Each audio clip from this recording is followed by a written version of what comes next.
to now consent there. Awesome.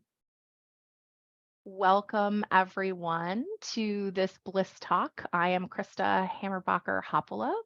I am a consciousness design guide and the founder of the Bliss Mystic Collective, committed to pleasure-illuminated consciousness design for all sentient beings everywhere, and very excited that you are here for this Bliss Talk. So today we are talking about the bliss vibe, raising our consciousness through pleasure. So when we do this, we're going to move through about 20 to 30 minutes of conversation of me conversing at you, and then we will move into an experiential. And then what we'll do is we'll stop the recording, and those who are here live, we will have a discussion, some Q&A, and those who are watching back later, you'll want to catch another Bliss Talk to be here live so that you can be a part of that Q&A and discussion if that feels aligned and you are called to do so. With that being said, I invite you to hold your questions to the end, jot them down. In the meantime as well, if you're here live, feel free to be in your ease and pleasure. Go ahead and shut your camera off if you need to step away. And I trust you are in your sovereignty and having a great time enjoying all of this awesome mind food today. It really vibes me up and gets me very excited to talk about bliss and consciousness design, and to do it in this particular forum. So thank you for being here. So the bliss vibe, we're talking today about the law of vibration. And before we dive into that, I would love to share with you a little bit about consciousness design, because that may not be a term with which you're familiar. So consciousness design is the approach that I use in my one-to-one client work and in my circles, and that I'm doing a lot of writing about as I'm writing the next book, Bliss Lights the Way. And consciousness design is a approach that's eclectic, that involves a lot of different modalities, a lot of different eclectic philosophical underpinnings, but fundamentally is based in what I call human physics, the idea that all we are is energy. And as all we are is energy, everything around us is that as well, and therefore all is one. And so ultimately, one of the fundamentals of consciousness design is all we are is energy, and all is one, and all is interconnected. That's one fundamental facet of consciousness design.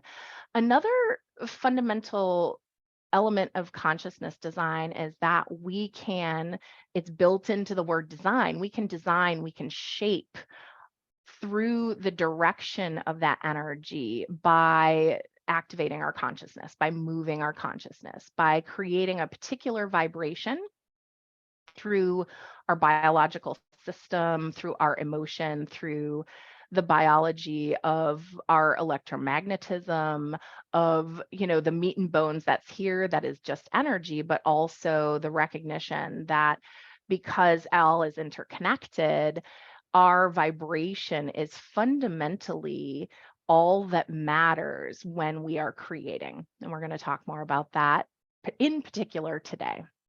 And lastly, another fundamental facet of consciousness design is that we are in constant communication, that we are all mirrors and messengers for one another. And another Bliss Talk we did, enlightenment through connection. So you can look that one up if you're interested. Fundamentally bringing down mirrors and messengers and breaking that down, what that means for us in our day-to-day, as we can be constantly creating and learning from every interaction we have with every other human being, with every other creature, with every other inanimate object even, and recognize that we are constantly making meaning with our intention, with our perception, that creates a particular vibration that is constantly communicating with the field. And the field being the quantum field, being the energy that we are, that's all around us, that fundamentally is all there is. So that's a bit about consciousness design, those three primary facets that really impact what we're talking about today. And with that said, then we look into this idea of vibration, that if all we are is energy and all there is energy, we also know from the cutting edge of quantum physics that that energy is constantly moving.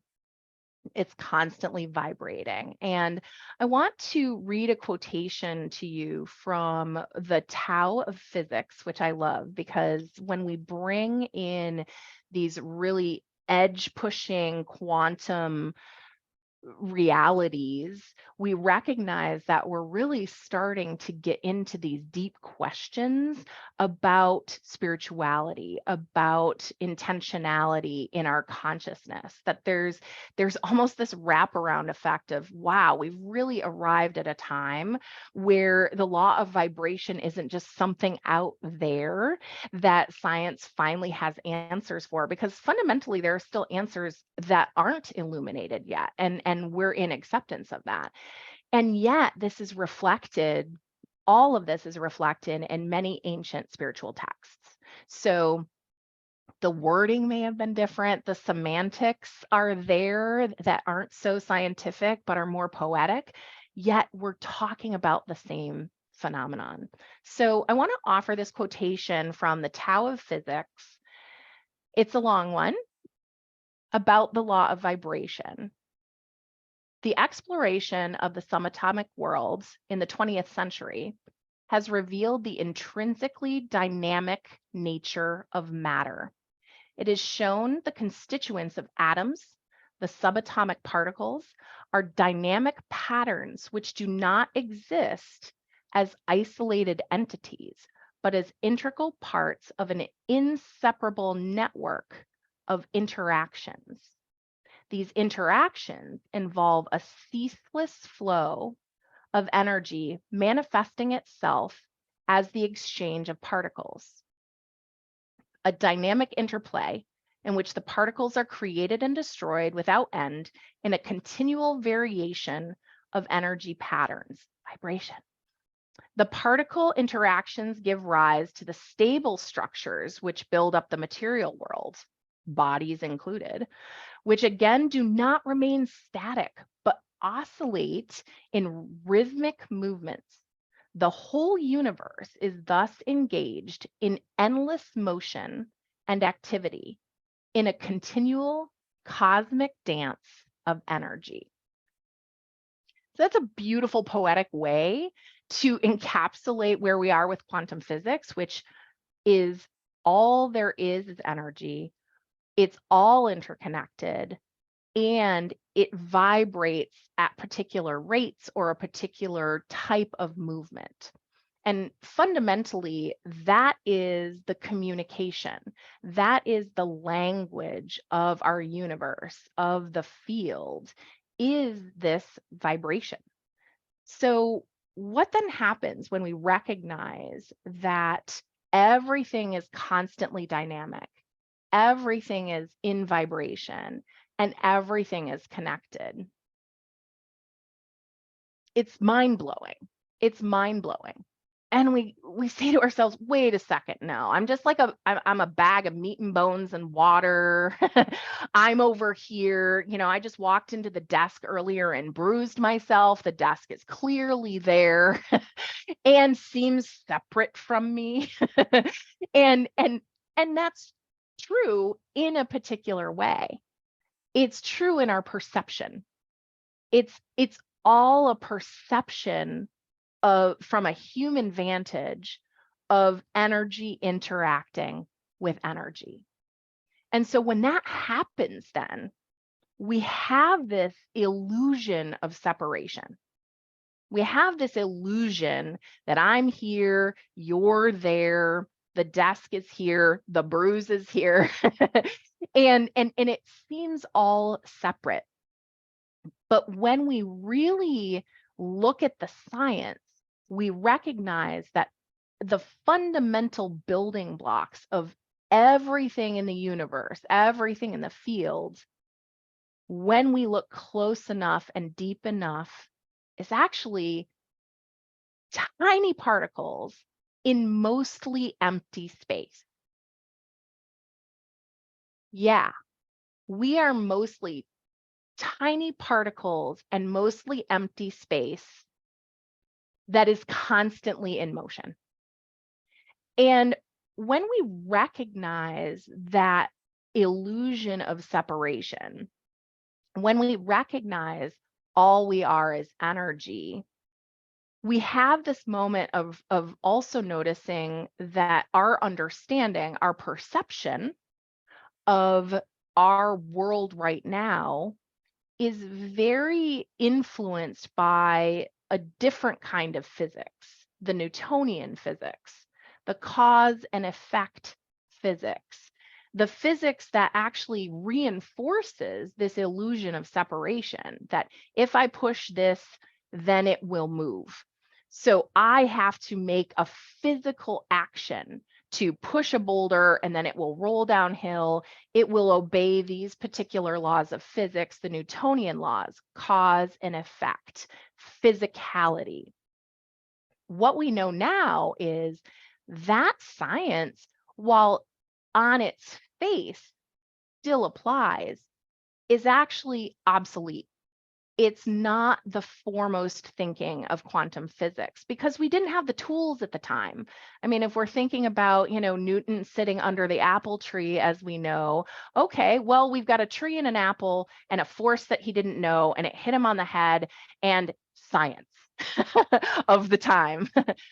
Now we're talking about something vastly different. We have vastly different tools. We can see and know vastly different scales.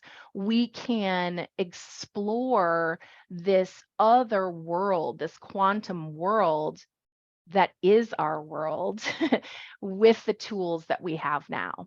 And so one of the things we know about the quantum world is, Einstein called it spooky action at a distance.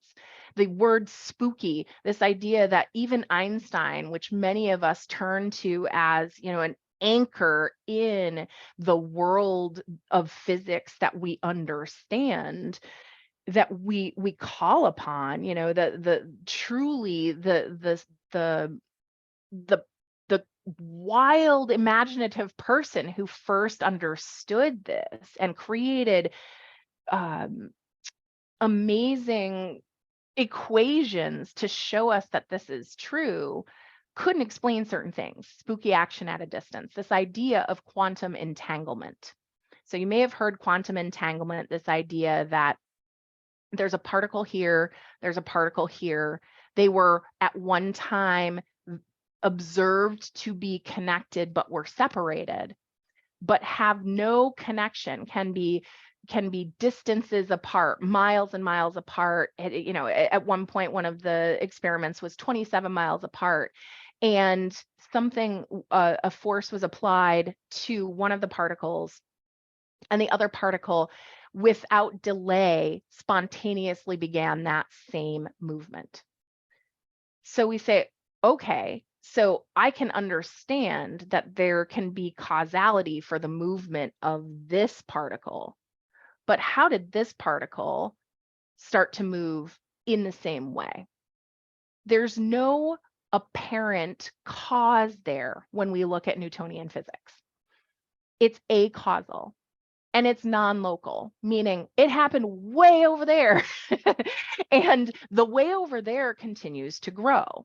And so what we also recognize, again, when we return to that first fundamental facet of consciousness design, that all is energy and all is connected, well, I'm a part of this system. I live in this world. I live on this planet. I live in this galaxy. I live in this cluster. So that must mean I could be quantum entangled too. Again, mind blowing. Like for most of us living in this cause and effect Newtonian influenced world, we see each other as separate. And we are not.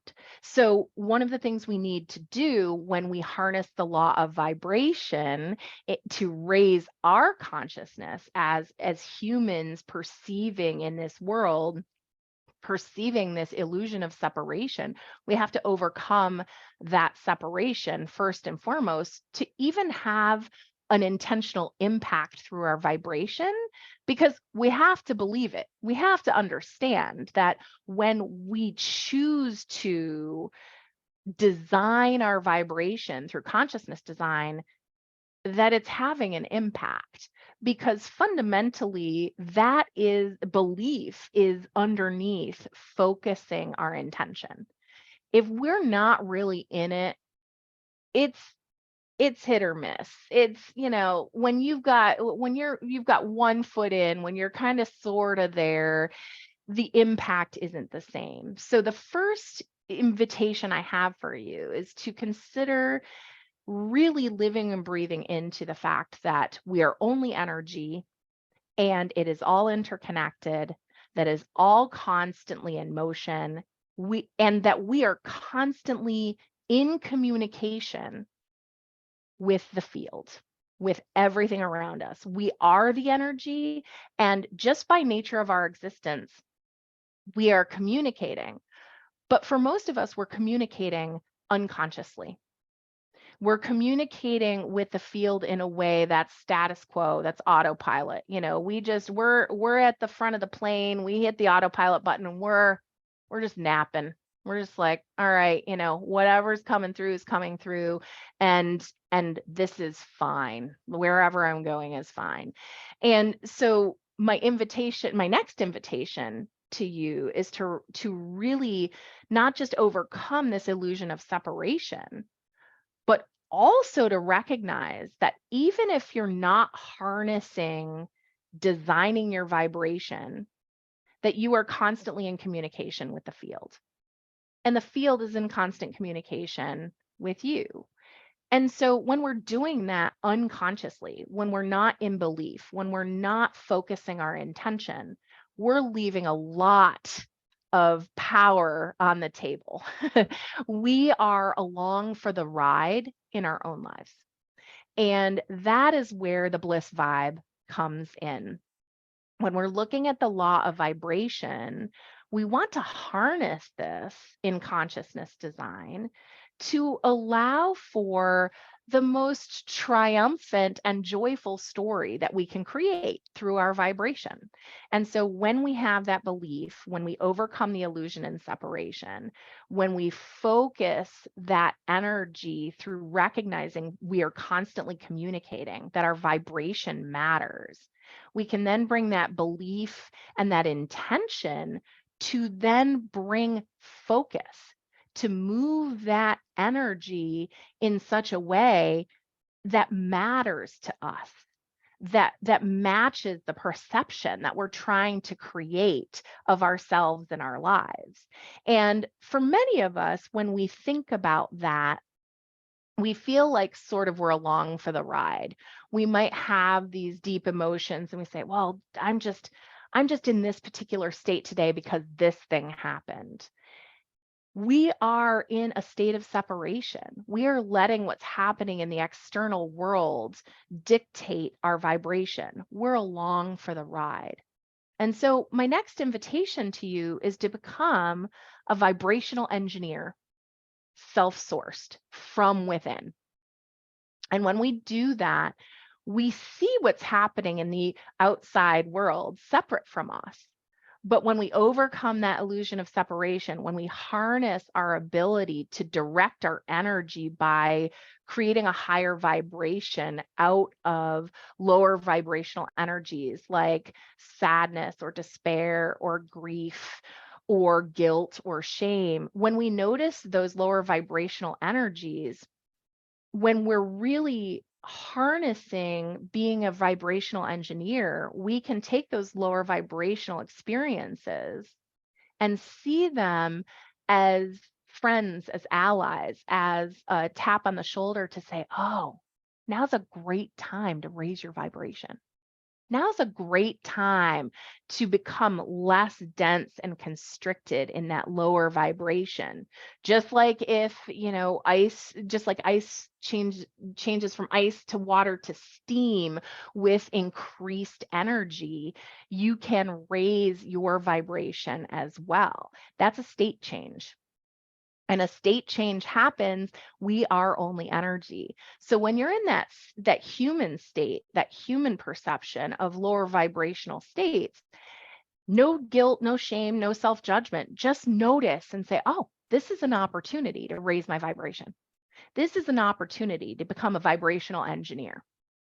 And this moment in that time, then we can just be with that and recognize that we do have the ability to communicate very consciously and intentionally with the field in that moment, noticing that we've been communicating with the field in that state as well. And so my invitation to you is take that on as power. Take that on as, yes, I am one. Yes, I am only energy. Yes, I am in vibration. Right now, maybe my vibration isn't where I want it to be, but I can harness being a vibrational engineer through my consciousness, through my conscious intention to direct the energy higher to vibrations like joy and peace and bliss. We know that the suffering of the world happens. We know that those external experiences impact us, but we too can be self-sourced to not bypass or try to squash or overcome, but to use those moments as catalysts to raise us to a higher vibration. So with that said, I want to have a quick little deep science interlude. And then what I really invite is we're going to move into an experiential that I'm really excited to share with you. And my invitation as well is to recognize consciousness design. I have designed consciousness design not to be a dusty book that sits on the shelf, but something that is just part of your life, that is just a way of life, that is very applied. And so when you hear some of this deep science that I'm excited to share, I really invite you to seat yourself in everything that's been shared already, that all there is energy, all is one, all is connected, interconnected, and that I can be a vibrational engineer of through my intention as I communicate with the field. So I'd love for you to, imagine yourself seated in that wisdom as we move into this recognition of the edge of quantum science right now. So the edge of quantum science right now is a recognition that there is a quantum field, the tiniest, when I say tiniest, like the word doesn't even cut it, particles, the tiniest fundamental particles that make up, that we can measure, that we can actually see with the tools we have now, or at least measure with the tools we have now. And we know that those particles are in movement. We have an amazing physicist in our past named Max Planck. And so a lot is named after Max. Planck field, Planck particles, Planck length, Planck time. And that's where I want to bring you here just for a moment, is the recognition that at this point, this is the cutting edge of quantum physics, that the most tiny elemental particles in the field are called Plancks for short. And those Plancks oscillate. They vibrate, and they essentially, to translate it, they blink on and off. There is a space called Planck time between the on and off that we can measure. That number, by the way, is 5.39 times 10 to the negative 44th space. So those oscillations are happening, and 10 to the negative 44th means like decimal, and then almost 44 zeros, and then 539. So if you can conceive of that, if you can let your imagination run wild with that and recognize that's the furthest extent that we can measure time, a time interval. But what we know is there's space there. So when we talk about things like quantum leaps, and when I talk about quantum leaps in human physics, in consciousness design, there's a time in between that's mysterious. We don't know what can happen in that space, in that time between the on, off, on of the particles that we are. So just be with that for just a moment. This vibration is dynamic. We are constantly communicating as part of the fields, and there is a space between. So what can we do, not only with our intention and our perception as humans in this conscious space, in this world, but harnessing the mystery and the magic of that space? And that's what we're going to be doing in this experiential. I wanted you to have an understanding that in these oscillations, there's some mystery. And this is where that wraparound between quantum physics and spirituality or ancient wisdom is just like right there. It's just right there. And so with that said, my invitation to you as we move into this experiential, which is going to last only about 3 or 4 minutes, if you are able to do so right now, feel free to relax into your chair. You might remove your glasses, you might shut your camera off, you might take a drink of water, whatever it is that you need to do, feel free to do that. We are going to move into an experiential of being vibrational engineers, of taking our vibration, whatever it is right now, no guilt, no shame, no judgment, and bringing energy into that system to notice that we can direct energy, that we might physiologically even feel different, but we are harnessing this law of vibration to raise our vibration to as close to bliss as we can get. And we're going to do that through a guided journey. So again, please feel free just in the next few minutes to relax into your seat. If you aren't able to do this now, you can save this for later. And you may feel called, be in your sovereignty, please, to close down your eyes. You may just wish to move in soft gaze, let your eyes sort of glaze over so you only see shapes and shadows. And we're going to employ your mind's eye, your heart's eye, your imagination. Get playful here. You might find yourself bringing selves into selves, centering a bit. You might feel called to take a deep breath in whatever way feels comfortable for you right now. And you might exhale that with a sigh. Gift yourself a couple of relaxing breaths.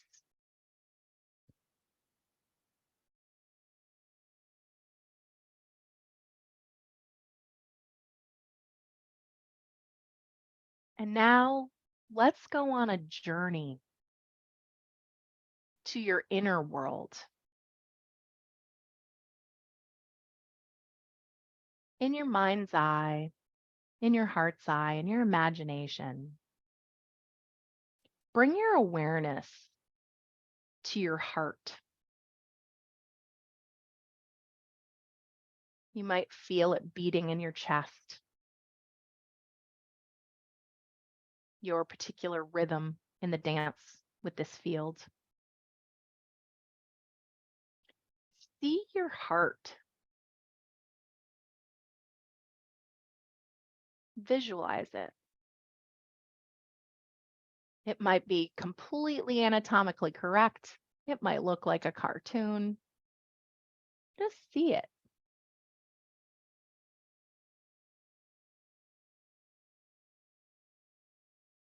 And now we're going to take our perception, our consciousness, and we're going to zoom in. I want you to see a cell in your heart, however that's coming through.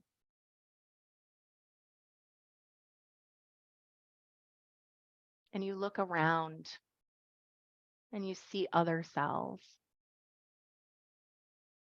And they're there up against. But you go deeper into the cell. Here's where you might remember some 7th grade biology, those cell structures.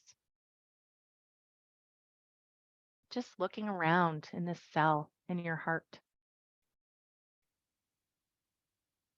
Get creative. We're going to go deeper now into one atom in this cell in your heart. What does that look like? What does that feel like to perceive? Now we're going to go deeper into the nucleus of that atom. The pieces, the particles that make up this atom in this cell in your heart. And now deeper into your inner world, that which is you. To even smaller particles, quarks and bosons. Deeper, smaller, unnamed particles. Deeper, deeper.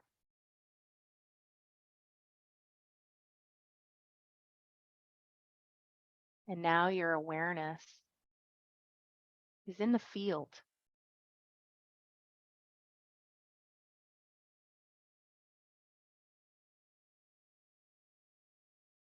And you see one Planck particle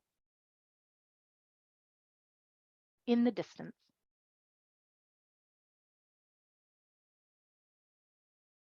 Because most of this is empty space through which energy flows. That one Planck particle constantly moving, doing its cosmic dance within you.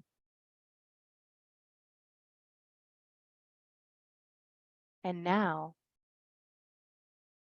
within your inner world, notice that that Planck particle pauses.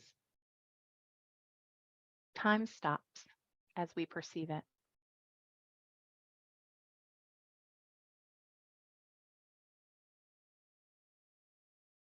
What an opportunity.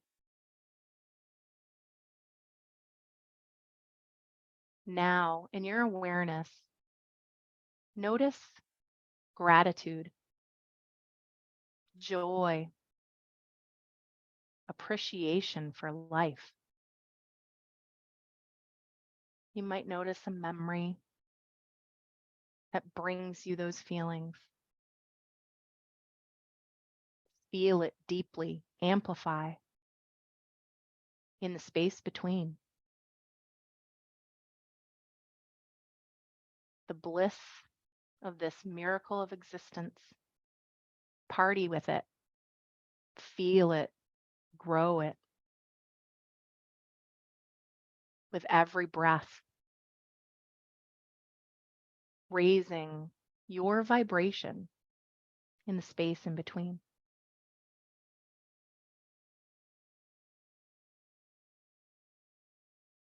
And now grow it, amplify it one more time. Feel it as deeply as you can.